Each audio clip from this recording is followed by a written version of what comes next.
श्रीमद् भागवत महापुराण प्रथम स्कंद 7वां अध्याय। अश्वत्थामा द्वारा द्रौपदी के पुत्रों का मारा जाना और अर्जुन के द्वारा अश्वत्थामा का मानमर्दन। श्री शौनक जी ने पूछा, सूत जी, सर्वज्ञ एवं सर्वशक्तिमान व्यास भगवान ने नारद जी का अभिप्राय सुन लिया, फिर उनके चले जाने पर उन्होंने क्या किया? श्री सूत जी ने कहा, ब्रह्म नदी सरस्वती के पश्चिम तट पर शाम्यप्रास नाम का एक आश्रम है। वहाँ व्यास जी का अपना आश्रम है।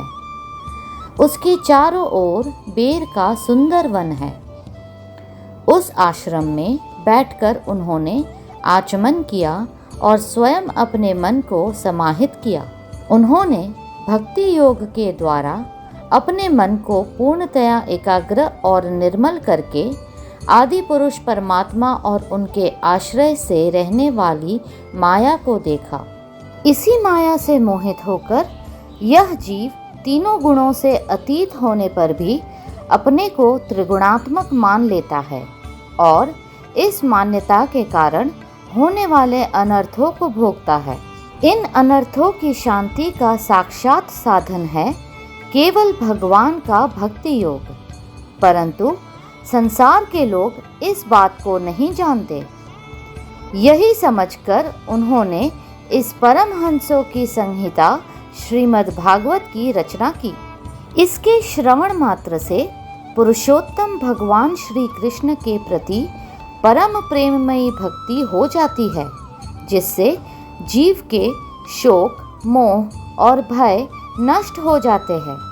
उन्होंने इस भागवत संहिता का निर्माण और पुनरावृत्ति करके इसे अपने निवृत्ति परायण पुत्र श्री सुखदेव जी को पढ़ाया। श्री शौनक जी ने पूछा, श्री सुखदेव जी तो अत्यंत निवृत्ति परायण हैं। उन्हें किसी भी वस्तु की अपेक्षा नहीं है। वे सदा आत्मा में ही रमण करते हैं। फिर उन्होंने किस लिए इस विशाल ग्रंथ का अध्ययन किया? श्री सूत जी ने कहा, जो लोग ज्ञानी हैं, जिनकी अविद्या की गांठ खुल गई है और जो सदा आत्मा में ही रमण करने वाले हैं, वे भी भगवान को हेतु रहित भक्ति किया करते हैं, क्योंकि भगवान के गुण ही ऐसे मधुर है जो सबको अपनी ओर खींच लेते हैं। फिर श्री सुखदेव जी तो भगवान के भक्तों के अत्यंत प्रिय और स्वयं भगवान वेद व्यास के पुत्र है। भगवान के गुणों ने उनके हृदय को अपनी ओर खींच लिया और उन्होंने उससे विवश होकर ही इस विशाल ग्रंथ का अध्ययन किया। शौनक जी, अब मैं राजर्षि परीक्षित के जन्म, कर्म और मोक्ष की तथा पांडवों के स्वर्गारोहण की कथा कहता हूँ, क्योंकि इन्हीं से भगवान श्री कृष्ण की अनेकों कथाओं का उदय होता है। जिस समय महाभारत युद्ध में कौरव और पांडव दोनों पक्षों के बहुत से वीर गति को प्राप्त हो चुके थे और भीमसेन की गदा के प्रहार से दुर्योधन की जांघ टूट चुकी थी, तब अश्वत्थामा ने अपने स्वामी दुर्योधन का प्रिय कार्य समझकर द्रौपदी के सोते हुए पुत्रों के सिर काटकर उसे भेंट किए। यह घटना दुर्योधन को भी अप्रिय ही लगी, क्योंकि ऐसे नीच कर्म की सभी निंदा करते हैं। उन बालकों की माता द्रौपदी अपने पुत्रों का निधन सुनकर अत्यंत दुखी हो गई। उसकी आंखों में आंसू छलछला आए, वह रोने लगी। अर्जुन ने उसे सांत्वना देते हुए कहा, कल्याणी, मैं तुम्हारे आंसू तब पोंछूंगा जब उस आतताई ब्राह्मणाधम का सिर गांडीव धनुष के बाणों से काटकर तुम्हें भेंट करूंगा और पुत्रों की अंत्येष्टि क्रिया के बाद तुम उस पर पैर रखकर स्नान करोगी। अर्जुन ने इन मीठी और विचित्र बातों से द्रौपदी को सांत्वना दी और अपने मित्र भगवान श्री कृष्ण की सलाह से उन्हें सारथी बनाकर कवच धारण कर और अपने भयानक गांडीव धनुष को लेकर वे रथ पर सवार हुए तथा गुरुपुत्र अश्वत्थामा के पीछे दौड़ पड़े। बच्चों की हत्या से अश्वत्थामा का भी मन उद्विग्न हो गया था। जब उसने दूर से ही देखा कि अर्जुन मेरी ओर झपटे हुए आ रहे हैं, तब वह अपने प्राणों की रक्षा के लिए पृथ्वी पर जहां तक भाग सकता था, रुद्र से भयभीत सूर्य की भांति भागता रहा। जब उसने देखा कि मेरे रथ के घोड़े थक गए हैं और मैं बिल्कुल अकेला हूँ, तब उसने अपने को बचाने का एकमात्र साधन ब्रह्मास्त्र ही समझा। यद्यपि उसे ब्रह्मास्त्र को लौटाने की विधि मालूम न थी, फिर भी प्राण संकट देखकर उसने आचमन किया और ध्यानस्थ होकर ब्रह्मास्त्र का संधान किया। उस अस्त्र से सब दिशाओं में एक बड़ा प्रचंड तेज फैल गया। अर्जुन ने देखा कि अब तो मेरे प्राणों पर आ बनी है। तब उन्होंने श्री कृष्ण से प्रार्थना की। अर्जुन ने कहा, श्री कृष्ण, तुम सच्चिदानंद स्वरूप परमात्मा हो।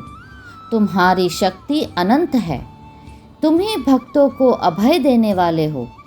जो संसार की धधकती हुई आग में जल रहे हैं, उन जीवों को उससे उबारने वाले एकमात्र तुम ही हो। तुम प्रकृति से परे रहने वाले आदि पुरुष साक्षात परमेश्वर हो। अपनी चित्त शक्ति से बहिरंग एवं त्रिगुणमयी माया को दूर भगाकर अपने अद्वितीय स्वरूप में स्थित हो।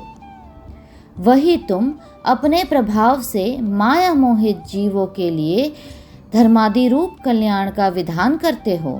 तुम्हारा यह अवतार पृथ्वी का भार हरण करने के लिए और तुम्हारे अनन्य प्रेमी भक्त जनों के निरंतर स्मरण ध्यान करने के लिए है। स्वयं प्रकाश स्वरूप श्री कृष्ण, ये भयंकर तेज सब ओर से मेरी ओर आ रहा है। यह क्या है? कहाँ से क्यों आ रहा है? इसका मुझे बिल्कुल पता नहीं है। भगवान ने कहा, अर्जुन, यह अश्वत्थामा का चलाया हुआ ब्रह्मास्त्र है।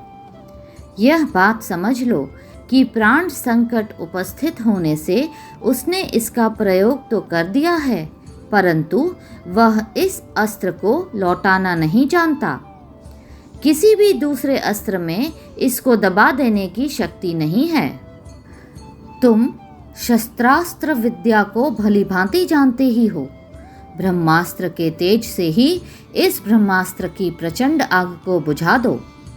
सूत जी कहते हैं, अर्जुन विपक्षी वीरों को मारने में बड़े प्रवीण थे। भगवान की बात सुनकर उन्होंने आचमन किया और भगवान की परिक्रमा करके ब्रह्मास्त्र के निवारण के लिए ब्रह्मास्त्र का ही संधान किया। बाणों से वेष्टित उन दोनों ब्रह्मास्त्रों के तेज प्रलयकालीन सूर्य एवं अग्नि के समान आपस में टकराकर सारे आकाश और दिशाओं में फैल गए और बढ़ने लगे। तीनों लोकों को जलाने वाली उन दोनों अस्त्रों की बढ़ी हुई लपटों से प्रजा जलने लगी और उसे देखकर सबने यही समझा कि यह प्रलय काल की सामवर्तक अग्नि है। उस आग से प्रजा का और लोकों का नाश होते देखकर भगवान की अनुमति से अर्जुन ने उन दोनों को ही लौटा लिया। अर्जुन की आंखें क्रोध से लाल लाल हो रही थी। उन्होंने झपटकर उस क्रूर अश्वत्थामा को पकड़ लिया और जैसे कोई रस्सी से पशु को बांध ले वैसे ही बांध लिया। अश्वत्थामा को बलपूर्वक बांधकर अर्जुन ने जब शिविर की ओर ले जाना चाहा, तब उनसे कमल नयन भगवान श्री कृष्ण ने कुपित होकर कहा, अर्जुन, इस ब्रह्मणाधम को छोड़ना ठीक नहीं है। इसको तो मार ही डालो। इसने रात में सोए हुए निरपराध बालकों की हत्या की है। धर्मवेत्ता पुरुष, असावधान, मत वाले, पागल, सोए हुए, बालक, स्त्री, विवेक ज्ञान शून्य, शरणागत, रथहीन और भयभीत शत्रु को कभी नहीं मारते, परंतु जो दुष्ट और क्रूर पुरुष दूसरों को मारकर अपने प्राणों का पोषण करता है, उसका तो वध ही उसके लिए कल्याणकारी है, क्योंकि वैसी आदत को लेकर यदि वह जीता है तो और भी पाप करता है और उन पापों के कारण नरकगामी होता है। फिर मेरे सामने ही तुमने द्रौपदी से प्रतिज्ञा की थी, मानवती, जिसने तुम्हारे पुत्रों का वध किया है उसका सिर मैं उतार लाऊंगा।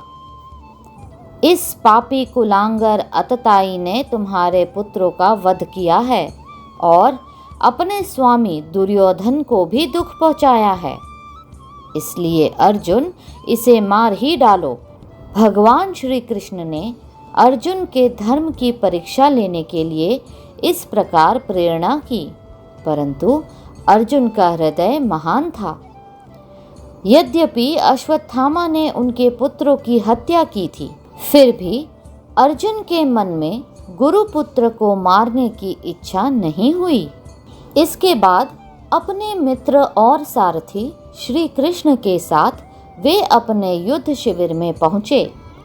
वहाँ अपने मृत पुत्रों के लिए शोक करती हुई द्रौपदी को उसे सौंप दिया। द्रौपदी ने देखा कि अश्वत्थामा पशु की तरह बांध कर लाया गया है। निंदित कर्म करने के कारण उसका मुख नीचे की ओर झुका हुआ है। अपना अनिष्ट करने वाले गुरुपुत्र अश्वत्थामा को इस प्रकार अपमानित देखकर द्रौपदी का कोमल हृदय कृपा से भर आया और उसने अश्वत्थामा को नमस्कार किया। गुरुपुत्र का इस प्रकार बांध कर लाया जाना सती द्रौपदी को सहन नहीं हुआ। उसने कहा, छोड़ दो इन्हें, छोड़ दो, यह ब्राह्मण है, हम लोगों के अत्यंत पूजनीय है, जिनकी कृपा से आपने रहस्य के साथ सारे धनुर्वेद और प्रयोग तथा उपसंहार के साथ संपूर्ण शस्त्र अस्त्रों का ज्ञान प्राप्त किया है। वे आपके आचार्य द्रोण ही पुत्र के रूप में आपके सामने खड़े हैं। उनकी अर्धांगिनी कृपी अपने वीर पुत्र की ममता से ही अपने पति का अनुगमन नहीं कर सकी, वे अभी जीवित है। महाभाग्यवान आर्यपुत्र, आप तो बड़े धर्माज्ञ है। जिस गुरु वंश की नित्य पूजा और वंदना करनी चाहिए, उसी को व्यथा पहुंचाना आपके योग्य कार्य नहीं है। जैसे अपने बच्चों के मर जाने से मैं दुखी होकर रो रही हूँ और मेरी आँखों से बार बार आंसू निकल रहे हैं, वैसे इनकी माता पतिव्रता गौतमी न रोए। जो उच्छृंखल राजा अपने कुकृत्यों से ब्राह्मण कुल को कुपित कर देते हैं, वह कुपित ब्राह्मण कुल उन राजाओं को सपरिवार शोकाग्नि में डालकर शीघ्र ही भस्म कर देता है। सूत जी ने कहा, शौनक आदि ऋषियों, द्रौपदी की बात धर्म और न्याय के अनुकूल था। उसमें कपट नहीं था, करुणा और समता थी। अतएव राजा युधिष्ठिर ने रानी की इन हित भरे श्रेष्ठ वचनों का अभिनंदन किया। साथ ही नकुल, सहदेव, सात्यकी, अर्जुन, स्वयं भगवान श्री कृष्ण और वहाँ पर उपस्थित सभी नर नारियों ने द्रौपदी की बात का समर्थन किया। उस समय क्रोधित होकर भीमसेन ने कहा, जिसने सोते हुए बच्चों को न अपने लिए और न अपने स्वामी के लिए बल्कि व्यर्थ ही मार डाला, उसका तो वध ही उत्तम है। भगवान श्री कृष्ण ने द्रौपदी और भीमसेन की बात सुनकर और अर्जुन की ओर देखकर कुछ हंसते हुए से कहा। भगवान श्री कृष्ण बोले, पतित ब्राह्मण का भी वध नहीं करना चाहिए और आतताई को मार ही डालना चाहिए। शास्त्रों में मैंने ही ये दोनों बातें कही है, इसलिए मेरी दोनों आज्ञाओं का पालन करो। तुमने द्रौपदी को सांत्वना देते समय जो प्रतिज्ञा की थी उसे भी सत्य करो। साथ ही भीमसेन, द्रौपदी और मुझे जो प्रिय हो वह भी करो। सूत जी कहते हैं, अर्जुन भगवान के हृदय की बात तुरंत ताड़ गए और उन्होंने अपने तलवार से अश्वत्थामा के सिर की मणि उसके बालों के साथ उतार ली। बालकों की हत्या करने से वह श्रीहीन तो पहले ही हो गया था, अब मणि और ब्रह्म तेज से भी रहित हो गया। इसके बाद उन्होंने रस्सी का बंधन खोलकर उसे शिविर से निकाल दिया। मूंड देना, धन छीन लेना और स्थान से बाहर निकाल देना, यही ब्राह्मण धर्मों का वध है। उनके लिए इससे भिन्न शारीरिक वध का विधान नहीं है। पुत्रों की मृत्यु से द्रौपदी और पांडव सभी शोकातुर हो रहे थे। अब उन्होंने अपने मरे हुए भाई बंधुओं की दाह आदि अंत्येष्टि क्रिया की।